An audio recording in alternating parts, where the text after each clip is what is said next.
காசி யாத்திரையின் முக்கியத்துவம் என்ன, அதை எவ்வாறு மேற்கொள்ள வேண்டும்? இங்கே காசி யாத்திரை என்று குறிப்பிட்டு கேட்பதனால யாத்திரை என்பதாக ஒன்று இருக்கிறது. அதில் முக்கியத்துவம் வாய்ந்தது காசி யாத்திரை. அந்த காசி யாத்திரை என்கின்ற சொல் யாருக்கெல்லாம் முக்கியத்துவம் வாய்ந்தது என்று பார்த்தால் பாரத நாடு முழுவதும் இருக்கக்கூடிய அத்தனை பேருக்குமே முக்கியத்துவம் வாய்ந்த ஒன்று. இதில் முதல்ல தெரிஞ்சுக்கிறது யாத்திரைன்னா என்ன. தீர்த்த யாத்திரைன்னு பேர். இந்த தீர்த்த யாத்திரைங்கிற ஒரு விஷயத்தை நம்ம முன்னோர்கள் நம்ம சமுதாயத்தில் அறிமுகப்படுத்தாமல் போயிருந்தால் நம்ம தேசத்தில் தேசிய ஒருமைப்பாடுன்னு ஒன்று கிடையாது. முதல்ல புரிஞ்சுக்கணும். தீர்த்த யாத்திரையால் என்ன லாபம்னா எனக்கு புண்ணியமெல்லாம் வராது. அதெல்லாம் நம்மளை ஒரு மோட்டிவேட் பண்ணுறதுக்காக சொல்ல, எதை கண்டு நீ நம்புவ? திரும்ப திரும்ப எவ்வளவு சொன்னாலும் இந்த அறிவுகிட்ட மனம் இருக்குல்ல, இந்த புத்தி யோசிக்காதவன் இருக்கான்ல, அவன் எப்பொழுதுமே ஏதாவது ஒரு நம்பிக்கைக்கு தான் போவான். அந்த நம்பிக்கையில் ஒன்றும் புண்ணியம், காசியில் போய் கங்கையில் ஸ்நானம் பண்ணினால் புண்ணியம் ஒன்றும் கிடையாது. அதனால் ஒரு புண்ணியமும் அதிகமாக வராது. இன்ஃபேக்ட் இப்போல்லாம் காசியில் போயோ கங்கையில் போயோ ஸ்நானம் பண்ண ஆரம்பிச்சிங்கன்னா பாக்டீரியல் ப்ராப்ளமே நிறைய இருக்குது. அதனால் நம்ம அதெல்லாம் சொல்லவே கூடாது. என்னத்தினால அவர்கள் அறிமுகப்படுத்தினார்கள். அதனுடைய மகத்துவம் என்ன? தீர்த்த யாத்திரைன்னு ஒன்று வச்சாங்க. இது ஒவ்வொரு ஹிந்துவும் தன்னுடைய வாழ்நாளில் ஒரு முறையாவது தீர்த்த யாத்திரையும் மேற்கொள்ள வேண்டும். தீர்த்த யாத்திரை என்பது இந்த தீர்த்த ஸ்தலங்கள், அவற்றுக்கு யாத்திரை போவது. ஸ்தலங்கள் என்று சொன்னாலே நமக்கு புரியும், வழிபாட்டுக்குரிய ஒரு இடத்திற்கு பெயர் தான் ஸ்தலம். 3 விதமான வழிபாட்டு ஸ்தலங்கள் இருக்கின்றன பாரத தேசம் முழுக்க. ஒன்று தீர்த்த ஸ்தலம், அதாவது அந்த ஊரில் நீர் முக்கியம். அது குளமாக இருக்கலாம், இல்லை ஒரு ஆறாக இருக்கலாம், அது முக்கியம். அதுக்காக போய் அங்கே போகிறோம், அதுக்கு பேர் தீர்த்த ஸ்தலம். இன்னொன்று மூர்த்தி ஸ்தலம். மூர்த்திக்கு தான் சிறப்பு, அங்கே இருக்கிற சாமிக்கு தான் விசேஷம். அந்த மூர்த்தியை போய் நம்ம வழிபடுவதற்காக போகிறோம், அதனால் அது மூர்த்தி ஸ்தலம். அதனால் அதனுடைய விசேஷத்துக்காக சில இடத்துக்கு போகிறோம். தீர்த்த ஸ்தலம், அதனுடைய விசேஷத்திற்காக சில இடங்களுக்கு போகிறோம். அந்த மாதிரி போகிற போது தீர்த்த ஸ்தலம், சில இடங்களில் மூர்த்தியும் விசேஷம், தீர்த்தமும் விசேஷம்.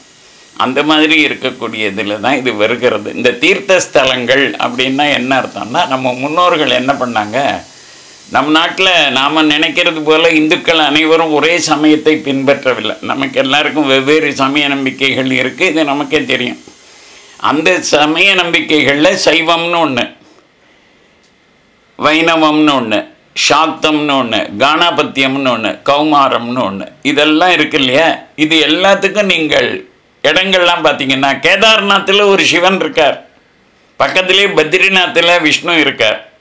எந்த ஒரு வைஷ்ணவனும் இது வரைக்கும் கேதார்நாத்துக்கு போனதில்லை. அவன் போவதையே தவறு என்று நினைக்கிறான்.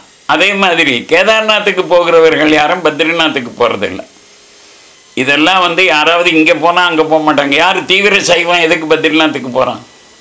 தீவிரமான ஒரு வைஷ்ணவம் எதுக்கு போகிறான்? நேபாள்லேயும் அப்படி தான். பசுபதிநாத்னு இந்த பக்கம் ஒன்று இருக்குது, அந்த பக்கத்தில் விஷ்ணுவுக்காக ஒரு இடம் இருக்குது.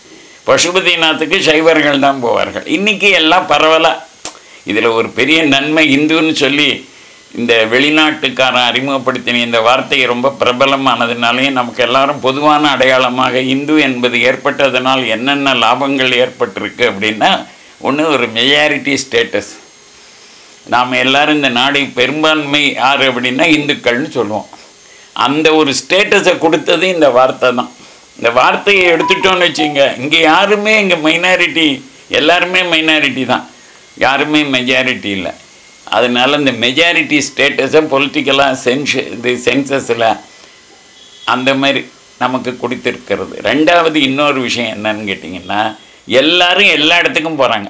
இப்போ அவர்களை பொறுத்த வரைக்கும் ஒரு க்ஷேத்திரத்துக்கு போயிட்டு வரேன், தீர்த்த யாத்திரை போகிறேன் அப்படின்னா அவர்களுக்கு இந்த பசுபதிநாத்னா என்ன, இதுன்னா என்ன, அந்த வித்தியாசமெல்லாம் தெரியாது. அமர்நாத்னா என்ன, இது சிவன் கோயிலா, அது விஷ்ணு கோயிலா, இது அம்பாள் கோவிலா, அப்படியெல்லாம் பார்க்க மாட்டோம். வைஷ்ணவ தேவின்னு ஒரு இடம் இருக்குது, அதெல்லாம் அம்பாள் ஸ்தலம். ஆனால் நம்ம எல்லோரும் போகிறோம். அதனால் இந்த காலத்தில் ஏற்பட்ட மாற்றத்தில் ஒரு நல்ல மாற்றம் இதெல்லாம். இந்த நல்ல மாற்றங்களுக்கு இடையில் இந்த தீர்த்த யாத்திரை அப்படிங்கிறது தான் இந்த தேசத்தை இணைத்து வைத்திருக்கிறது. இப்போ அமெரிக்காவில் நியூயார்க்கில் ஒருத்தன் இருக்கான், கலிஃபோர்னியாவில் ஒருத்தன் இருக்கான். 2 பேருக்கும் காமனாக ஏதாவது இருக்கா? லைஃப்பில் ஒரு தடமாவது நான் நியூயார்க் போயிடணும் அப்படின்னு எவனாவது கலிஃபோர்னியாவில் இருக்கிறோன்னு நினைப்பானா? நினைக்க முடியாது. ஏதாவது ஒன்றை அமெரிக்காவில் அவர்களுடைய முன்னோர்கள் கொடுத்து சென்று இருக்கிறார்களா? ஒன்றுமே கிடையாது. நீங்கள் அதனால தான் அந்த ஊர்லெல்லாம் நியூயார்க்காரனுக்கு கலிஃபோர்னியாவை பற்றி ஒன்றுமே தெரியாது, தெரிஞ்சுக்க வேண்டிய அவசியமும் இல்லை அவனுக்கு. அது மாதிரி கலிஃபோர்னியாவில் இருக்கிறவன் நீங்கள் நியூயார்க்கை பற்றி ஒன்றும் தெரியாது. எல்லாமே ப்ரொஃபஷனல். நான் இருக்கிற இடம் அவ்வளோதான். அதுக்கு மேலே அந்த இடத்துலலாம் எனக்கு ஒன்றும் மதிப்பும் கிடையாது, மரியாதையும் கிடையாது. ஆனால் எங்கள் ஊரில் அப்படி இல்லை. நான் பிறந்ததுலேருந்து காசியை பற்றி சொல்லி சொல்லி சொல்லி காசி வாழ்க்கையில் ஒரு தரமாவது காசிக்கு போயிட்டு வந்துடணும். ரிட்டையர்மெண்ட்டுக்கு முன்னாடி போயிடணும், ரிட்டையர் ஆனதுக்கப்புறமாவது போகணும். இப்படி ஏதோ ஒரு வாழ்க்கையில் ஒரு முறை காசிக்கு போகணும். அதே மாதிரி ராமேஸ்வரம் போகணும். வடக்க இருக்கிறவனுக்கு நீ ராமேஸ்வரத்துக்கு போயிட்டு வந்துடு அப்படின்னு சொல்லியிருக்காங்க. அதனால் இந்த ரெண்டும் அங்கே இருக்கிறவர்களுக்கு ராமேஸ்வரம் வர வேண்டிய அவசியத்தை வலியுறுத்தினார்கள், இங்கே இருக்கிறவனுக்கு காசிக்கு போக வேண்டிய அவசியத்தை வலியுறுத்தினார்கள். மொழி வேறுபாடுகளை கடந்து நாம் போயிட்டு இருந்தோம். சரி, இந்த தீர்த்த யாத்திரை மேற்கொள்வதற்கு என்ன ரொம்ப உபயோகமாக இருந்தது? லாட்ஜ் கிடையாது, கமர்ஷியலாக எங்கேயும் தங்கிறதுக்கு இடம் கிடையாது, ஹோட்டல்ஸு கிடையாது உணவுக்கு. அப்போ என்ன பண்ணாங்க? அதித்தி உபச்சாரம். இந்த அதித்தி உபச்சாரத்தை வள்ளுவர் ரொம்ப பெருசாக பேசியிருக்கேன். விருந்து புறத்ததா தானுண்டல் சாவா மருந்தினும் வேண்டற் பாற்றன்றுன்னு சொல்லியிருக்கார். அப்படின்னா என்ன அர்த்தம்? எங்கள் வீட்டு வாசலில் திண்ணை கட்டி வச்சது அதுக்கு தான். யாத்திரைக்கு யாருக்கா திண்ணை கட்டி வச்சாங்க? திண்ணை நான் உபயோகப்படுத்துறதுக்காக இல்லை. இந்த யாத்திரை போகிறவர்கள் பகல் நேரத்தில் வெயிலில் கொஞ்சம் நேரம் நடக்க வேண்டாம், எங்கேயாவது நிழலில் தங்குவோன்னா எந்த வீட்டு வாசல் திண்ணையிலையும் ஏறி படுத்துக்கலாம். அதுக்கு எந்த பெர்மிஷனும் தேவையில்லை. இன்றைக்கி அது முடியுமா? முடியாது. ஒரு காலத்தில் என்ன முடியும்? முன்னோர்களுடைய ஏற்பாட்டில் இந்த திண்ணை இருந்தது. அது மட்டும் இல்லை, திண்ணைக்கு உள்ள வீடு. அந்த வீட்டில் இருக்கிறவங்க சமைக்கிறாங்க, சாப்பிட போகிறாங்க. சாப்பிட்ற நேரத்தில் அவன் வெளியில் வந்து பார்க்கணும்னு சொல்லியிருக்கு. விருந்து புறத்ததா. விருந்துனாலே நமக்கு சொந்தக்காரங்களுக்கு பேர் விருந்து இல்லை. எங்கள் வீட்டுக்கு விருந்து வந்திருக்குன்னு நீங்கள் இன்றைக்கி சொன்னீங்கன்னா என்ன அர்த்தம்? உங்கள் மாமா மச்சான் வந்திருக்கான்னு அர்த்தம். அவர்களுக்கு மாமா மச்சானுக்கெல்லாம் வள்ளுவர் அந்த வார்த்தையை உபயோகப்படுத்தலை. ஒக்கல். அவர்களுக்கு என்ன பேர்? ஒக்கல், உறவுகாரர்கள். அவங்க யார் வந்தாலும் உறவுகாரன். அவனுக்கு ஒன்றும் விருந்து வச்சேன்னு சொல்கிறதுக்கு இல்லை. விருந்துங்கிறது நமக்கு அறிமுகம் இல்லாமல் அதித்தி. சம்ஸ்கிருதத்தில் வார்த்தை அதித்தி. அதித்தினா திதினா டேட். அதித்தினா without informing the date of arrival somebody comes to your door. அவனுக்கு பேர் அதித்தி. அவனுக்கு போடுற சாப்பாடு விருந்து புறத்ததா. வீட்டு வாசலில் விருந்து இறக்க கதவை திறந்து பார்த்து நீங்களும் சாப்பிட வாங்கன்னு கூப்பிடாம எவன் சாப்பிட்றானோ அவன் மகாபாவி. அவன் சாப்பிடக்கூடாது. எப்போ எதை சாப்பிடக்கூடாது? அது பெரிய சாவா மருந்தினும். உங்கள் அம்மா ரொம்ப நாளாக உங்கள் வீட்டில் நீங்கள் கேட்டு ஒன்று பண்ணியிருக்கா. உன் மனைவி ஒன்று தயார் பண்ணியிருக்காங்க, அது உனக்கு ரொம்ப பிடிச்சதுன்னு பண்ணியிருக்கா. அதை கூட அவங்களோட ஷேர் பண்ணாமல் நீ தனியாக சாப்பிடாத அப்படின்னு சொல்லியிருக்கு. அதனால் அந்த அதித்தி உபச்சாரங்கிற ஒன்று அதோட லிங்க்டாக தீர்த்த யாத்திரை. அதனால்தான் டிரான்ஸ்போர்ட் ஃபெசிலிட்டிஸ் இல்லாத காலத்திலிருந்து, ஹோட்டல் அரேஞ்ச்மெண்ட் இல்லாத காலத்திலிருந்து, லாட்ஜிங் ஃபெசிலிட்டிஸ் இல்லாத காலத்திலிருந்து நம்ம முன்னோர்கள் தொடர்ந்து பயணம் பண்ணினார்கள். எங்கள் தெற்கே இருந்து வடக்க காசிக்கு, காசி வடக்க அங்கே இருக்கிற கோரக்பூர், அங்கிருந்து இங்கே தெற்க ராமேஸ்வரம் நோக்கி. மொழியை பற்றி கவலை இல்லை. யார் வீட்டில் எனக்கு மொழி தெரியல அங்கே எப்படி போவேன்னு கேட்டிருக்கோமா? நம்ம இன்றைக்கி இல்லை, அன்றைக்கே கேட்டதே கிடையாது, போயிட்டு வந்துட்டு இருந்திருக்கோம்.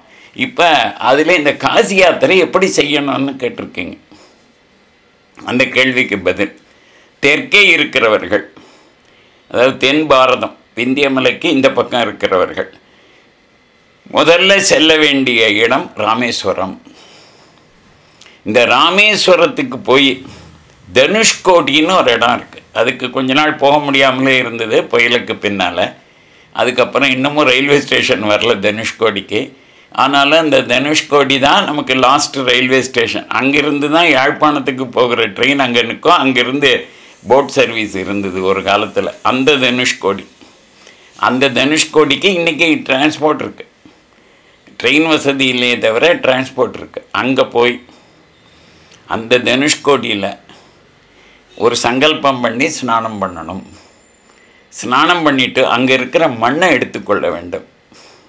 அதுக்கப்புறம் ராமேஸ்வரம்ங்கிற நகரத்துக்குள்ளே இருக்கிற சிவாலயத்திற்கு வந்து தரிசனம் பண்ணணும். தரிசனம் பண்ணிவிட்டு அந்த சிவாலயத்திற்குள்ளேயே 28 தீர்த்தங்கள் இருக்குது, அதில் ஸ்நானம் பண்ணணும். அதுக்கப்புறம் அங்கிருந்து புறப்பட்டு வீட்டுக்கு வரக்கூடாது. இப்போ நான் இங்கே சென்னையிலிருந்து ராமேஸ்வரம் போகிறேன்னா காசி யாத்திரை எப்படி பண்ணணும்னு கேட்டிங்கல்ல, நான் ராமேஸ்வரம் போயிட்டு ராமேஸ்வரத்துலேருந்து சென்னையில் வீடு இருக்கேன், சென்னையில் ஒரு ஹால்ட்டு பண்ணிவிட்டு நான் காசிக்கு போகக்கூடாது.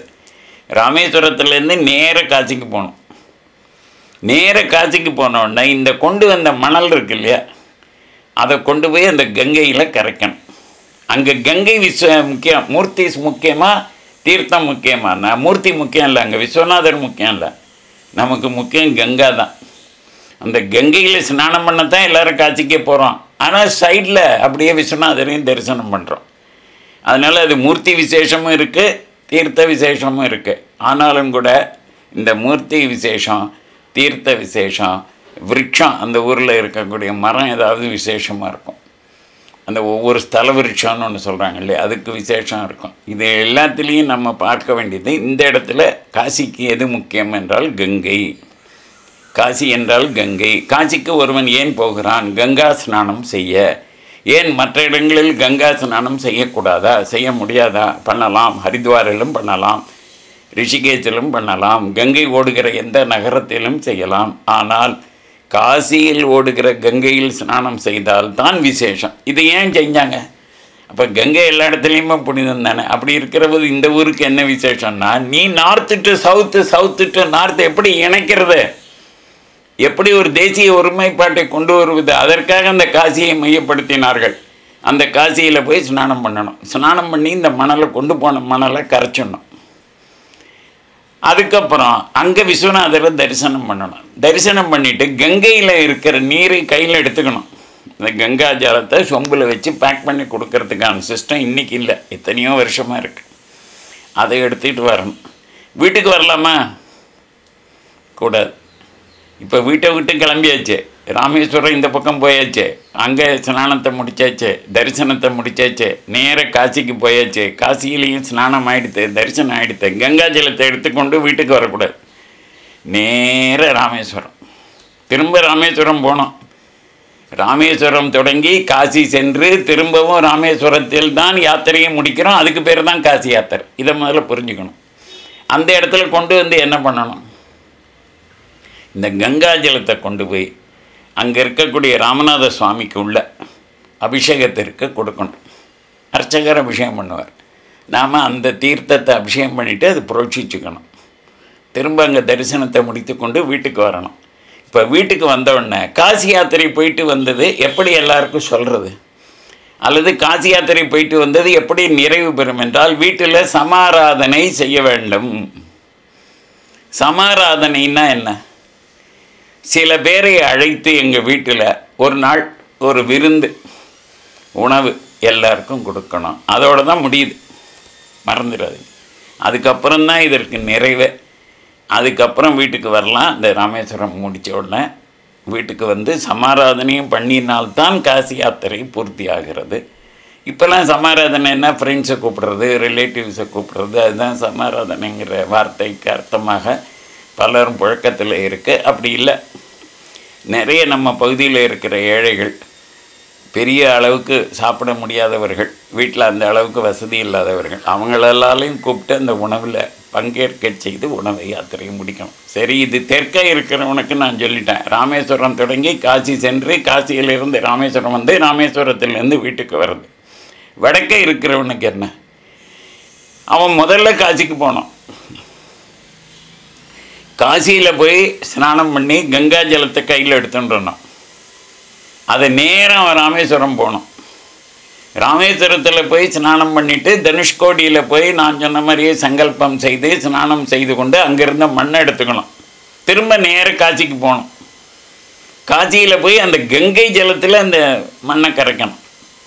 கரைத்து விட்டு அவன் வீட்டுக்கு போகணும். அது எந்த ஊராக இருக்கலாம், லக்னோவாக இருக்கலாம், கோரக்பூராக இருக்கலாம், எந்த ஊராக இருக்கலாம், அங்கே போகணும். இப்படி இந்த காசி ராமேஸ்வரம் இந்த இரண்டையும் இணைக்கக்கூடிய ஒன்றைத்தான் நாம் காசி யாத்திரை என்கின்ற பொதுவான அர்த்தத்தில் சொல்லுகிறோம். இன்றைக்கு அப்படி பயன்படுத்திக்கூடியவர்கள் ரொம்ப குறை. முதல்ல காசி யாத்திரை போகிறவங்க நிறைய இருக்காங்க, பெர்சன்டேஜ் கூட நல்லாவே இருக்கு.